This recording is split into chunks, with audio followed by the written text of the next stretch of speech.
इस प्रोग्राम के देखने और सुनने वालों की सेवा में, उनकी खिदमत में ये खादिम नौशाद नमस्ते सलाम अर्ज करता है। कबूल फरमाइए। साथियों नमस्कार, आदाब, सत श्री अकाल। किस्सा टीवी की स्पेशल पेशकश किस्सों की शाम में आपका बहुत बहुत स्वागत है। आज का पॉडकास्ट नौशाद साहब के ऊपर है। नौशाद, जिन्हें मौसीकार आज़म नौशाद कहा जाता था, उनकी ये कहानी है और ये कहानी ज़रा लंबी चलने वाली है। कहने का मतलब कि एक एपिसोड में ये कहानी बयां नहीं की जा सकेगी। इस कहानी के तो कई सारे एपिसोड्स आएंगे और ये इस कहानी का, नौशाद साहब की कहानी का पहला एपिसोड है। तो चलिए शुरू करते हैं। ये केवल सुनने के लिए है, तो इसलिए अपना हेडफोन कनेक्ट कीजिए अगर हेडफोन पास है तो। और अगर आप बिस्तर पर शाम के समय ये पॉडकास्ट सुन रहे हैं, किस्सा टीवी की ये स्पेशल नौशाद सीरीज़ का पहला एपिसोड सुन रहे हैं, तो बिस्तर पर आराम से लेट जाइए और मज़े लेके सुनिए। आँख बंद कर लीजिएगा, क्योंकि अभी आप जो सुनने जा रहे हैं वो आंखें बंद करके आपको लगेगा कि आप उसे सुन नहीं रहे हैं, देख रहे हैं। तो चलिए शुरू करते हैं। सुहानी रात ढल चुकी, ना जाने तुम कब आओगे। तू गंगा की मौज में, जमुना का धारा। नौशाद साहब का जन्म हुआ था 25 दिसंबर 1919 को लखनऊ में। उनके घर, खानदान और दूर दूर की रिश्तेदारियों में भी किसी का मौसीकी, संगीत से कोई नाता नहीं था।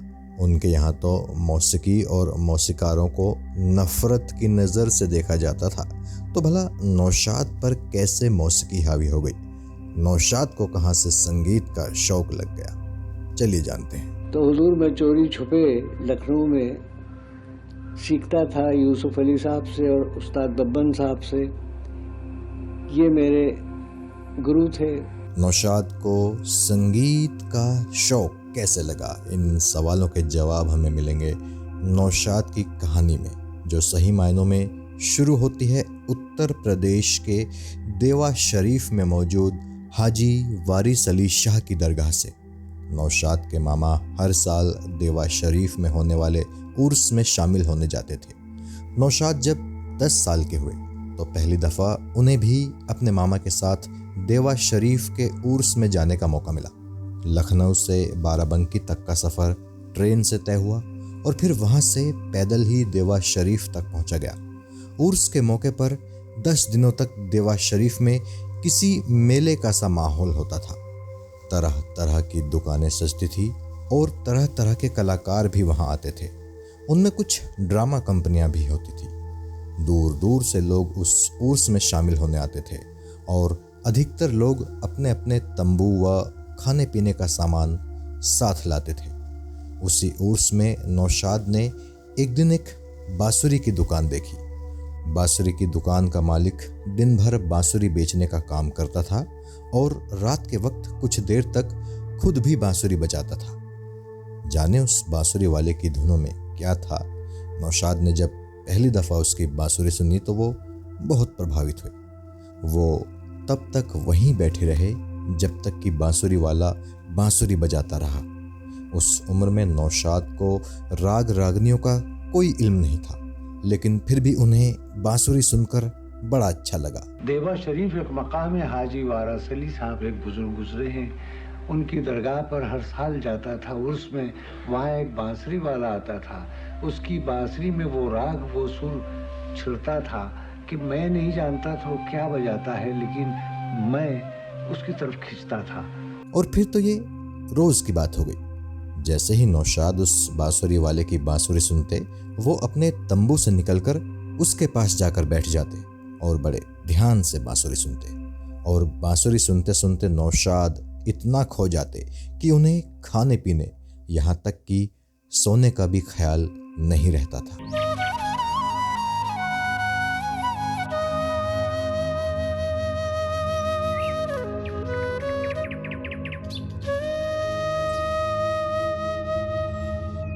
उर्स में कई कव्वाल व गज़ल गायक भी आते थे, जिनमें से एक थे बाबा रशीद खां। बाबा रशीद खां बहुत अच्छी गज़लें गाते थे। उनकी गज़लें भी नौशाद को बड़ी अच्छी लगती थी और जब लोग बाबा रशीद खां के लिए तालियां बजाते तो नौशाद को एक अलग ही खुशी महसूस होती थी। नन्हे नौशाद के ज़हन पर देवा शरीफ के उर्स का संगीतमय माहौल कुछ ऐसा हावी हुआ कि घर लौटकर भी वो उसे भुला नहीं पाते थे। उनका मन पढ़ाई लिखाई में भी नहीं लगता था। उन्हें तो बस इंतज़ार रहने लगा कि कब देवा शरीफ में उर्स आए और कब वो फिर से अपने मामा के साथ उर्स में जाएं। वालिद साहब चूँकि मेरे इसके ख़िलाफ़ थे मौसीकी के, तो मैं चोरी छुपे सीखता था। अब तक लखनऊ में नौशाद ने सिनेमा देखना भी शुरू कर दिया। उस ज़माने में चवन्नी का एक टिकट होता था। लखनऊ के अमीनाबाद में तब एक थिएटर हुआ करता था जिसका नाम था रॉयल थिएटर। आजकल इस थिएटर को मेहरा सिनेमा के नाम से जाना जाता है। नौशाद वहीं पर फिल्में देखने जाते थे। उस ज़माने में साइलेंट फिल्में चलती थी। नज़ारा कुछ ऐसा होता था कि सामने पर्दे पर फिल्म चल रही है और पास ही एक ऑर्केस्ट्रा पार्टी बैठी है जो फिल्म के सीन के हिसाब से संगीत बजा रही है। फिल्म में जब कोई एक्शन सीन आता तो ऑर्केस्ट्रा पार्टी का एक आदमी खड़ा होकर भोंपू पर चिल्लाता कि मार, मारना, क्या देख रहा है।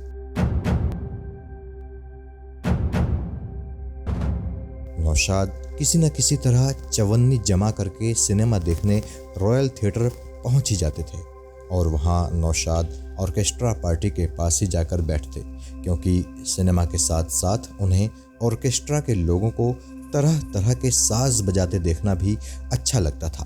नौशाद का भी दिल करता था कि वो भी किसी साज पर कुछ बजाने की कोशिश करें, लेकिन उस वक्त वो कहाँ मुमकिन था। मुझे वहाँ से ये एहसास हुआ कि वाकई ये इबादत का दर्जा रखती है चीज़। हम लोगों ने आज उसको व्यापार बना लिया है। उन दिनों लखनऊ के लाटूश रोड पर उस्ताद गुरबत अली की एक दुकान थी। वहाँ हर तरह के संगीत वाद्य बेचे जाते थे। नौशाद जब भी उस दुकान के सामने से गुजरते तो बड़ी दिलचस्पी से दुकान में रखे साजों को देखते थे। एक वक्त ऐसा आया जब नौशाद हर रोज़ उस्ताद गुरबत अली की दुकान के बाहर जाकर खड़े हो जाते और उनकी उस बड़ी सी दुकान में रखे वाद्य यंत्रों को बड़ी प्यासी सी नज़रों से देखा करते थे। एक दिन उस्ताद गुरबत अली ने नौशाद से पूछ ही लिया कि बेटे, तुम रोज़ यहाँ क्यों खड़े रहते हो। नौशाद ने जब उन्हें अपनी वजह बताई तो उस्ताद को बड़ा अच्छा लगा। उन्होंने नौशाद के शौक़ की खूब दाद दी। उस्ताद गुरबत अली नौशाद से इतना प्रभावित हुए कि उन्होंने नौशाद को अपने घर पर हारमोनियम बजाने की तालीम देनी शुरू कर दी। यूं इस तरह उस्ताद गुरबत अली खान नौशाद के पहले गुरु हुए। मन तरपत हरिदर शन को आज। एक दिन नौशाद ने उस्ताद गुरबत अली से कहा कि अगर आप मुझे दुकान की चाबी दे दें तो मैं रोज़ सुबह जल्दी दुकान खोल दिया करूँगा और साफ सफाई भी कर दूँगा। उस्ताद तो नौशाद के संगीत के प्रति लगाव से बहुत खुश ही थे, सो उन्होंने नौशाद को दुकान की एक चाबी सौंप दी। नौशाद रोज़ सुबह दुकान खोलते और साफ सफाई करने के बाद एक हारमोनियम लेकर बैठ जाते और फिर उस्ताद के आने से पहले ही हारमोनियम को उसकी जगह वापस रख देते। ये सिलसिला कुछ दिन तक यूं ही चलता रहा, मगर एक दिन नौशाद का यह भेद उस्ताद गुरबत अली पर जाहिर हो गया। हुआ कुछ यूं था कि एक दिन नौशाद हारमोनियम पर उस्ताद लुड्डन की एक धुन का अभ्यास कर रहे थे। उस्ताद लुड्डन वो शख्स थे जिन्हें नौशाद ने रॉयल सिनेमा की ऑर्केस्ट्रा पार्टी में हारमोनियम बजाते हुए देखा था। नौशाद उस धुन को हारमोनियम पर निकालने की कोशिश कर ही रहे थे कि पीछे से उन्हें किसी के खखारने की आवाज़ आई। नौशाद ने पीछे मुड़कर देखा, उस्ताद गुरबत अली खड़े थे। वो बोले, तो इसलिए दुकान खोलते हो तुम सुबह सुबह ताकि नए साजों को ख़राब कर दो। ये सुनकर नौशाद घबरा गए। उन्होंने उस्ताद जी से माफ़ी मांगी। उस्ताद जी मुस्कुराए और बोले, तुमने सज़ा देने वाला काम किया है तो सज़ा तो तुम्हें ज़रूर मिलेगी। नौशाद ने गिड़गिड़ाते हुए कहा कि इस दफ़ा माफ़ कर दीजिए, अगली बार से ऐसा नहीं करूँगा। उस्ताद ने पूछा, ये बताओ मेरे अलावा और कहाँ से हारमोनियम सीखते हो? नौशाद ने जवाब दिया, कहीं नहीं। उस्ताद ने पूछा, तो अभी जो तुम बजा रहे थे वो तुमने किससे सीखा? तब नौशाद ने उन्हें रॉयल सिनेमा के ऑर्केस्ट्रा वाले उस्ताद लुड्डन वाला किस्सा बताया। उस्ताद गुरबत अली ने फिर पूछा, तुम्हारे पास घर पर हारमोनियम है? नौशाद ने कहा, नहीं। उस्ताद गुरबत अली बोले, नौशाद, तुम्हारी सज़ा ये है कि तुम इस हारमोनियम को मेरी तरफ से तोहफा समझकर अपने पास रख लो और इस पर खूब मेहनत से रियाज करो। यूं नौशाद को उनके जीवन का पहला हारमोनियम भी मिल गया। कोई CDEFABC कहेगा, कोई कहेगा सा रे गा मा पा धा नी सा, कोई कहेगा दो रा मी फा सोला सी दो।